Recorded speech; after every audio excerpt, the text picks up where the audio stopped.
और जयपुर से बड़ी खबर मिल रही है। उत्कर्ष कोचिंग सेंटर पर स्टूडेंट्स की तबीयत बिगड़ने का मामला।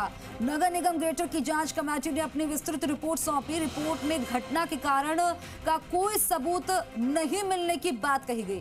सीसीटीवी में भी वास्तविक कारण पता नहीं चल पा रहा।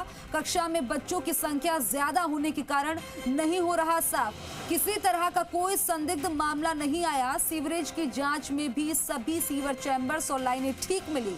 किसी भी तरह का भराव या ब्लॉकेज जैसी समस्या नहीं दिखी। भूखंड स्वामी के पास नगर निगम से जारी फायर एनओसी भी है और इलेक्ट्रिक शॉर्ट होने या उपकरण के फूकने जैसे प्रमाण भी नहीं मिले। दीपक मेरे सहयोगी ज्यादा जानकारी के साथ फोन पर बन गए। दीपक, क्या जानकारी?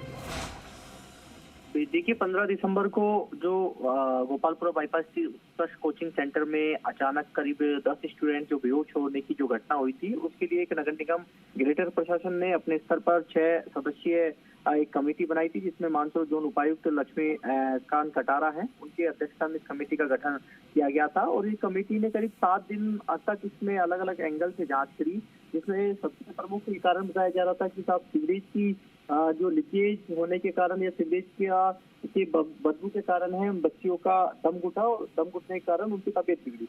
दूसरा कारण ये भी बताया जा रहा था कि फायर फाइटिंग जो एसी है, एसी की गैस लीकेज है, उसका भी एक। तो तमाम चीजों की जब जांच की गई तो उसमें सीवरेज की जब जांच की गई तो सीवरेज की जांच में सभी सीवरेज चैम्बर और लाइनें हैं वो ठीक मिली। सीसीटीवी जो खंगाले गए उसमें कह सकते हैं कि बच्चों की संख्या ज्यादा होने के चलते उसमें ज्यादा कुछ कह सकते हैं कि कारणों का पता नहीं चल पा रहा है। इस रिपोर्ट में ये भी कहा गया है कि पूरी कोचिंग इंस्टीट्यूट की दूसरी मंजिल पर यह घटना हुई थी तो वहाँ किसी भी तरह का भराव या ब्लॉकेज जैसी समस्या है वो भी नहीं हुई है।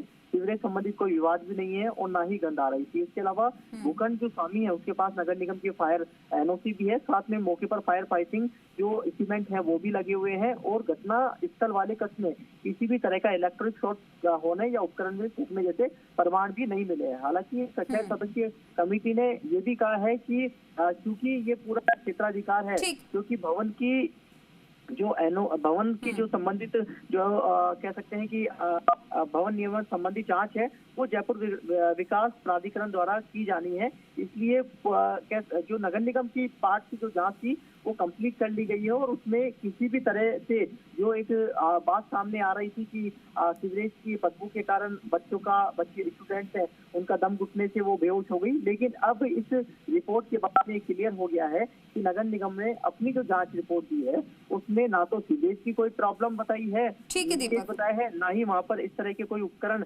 जले हुए मिले हैं जिससे उनसे कह सकते हैं कि इस तरह का वो बेहोश होने की स्थिति में हो। हालांकि अब ये पुलिस के एंगल्स की जांच का विषय है। हालांकि कुछ दिन बिल्कुल, और जांच के बाद ही और चीजें क्लियर होंगी। जानकारी साझा करने के लिए शुक्रिया आपका।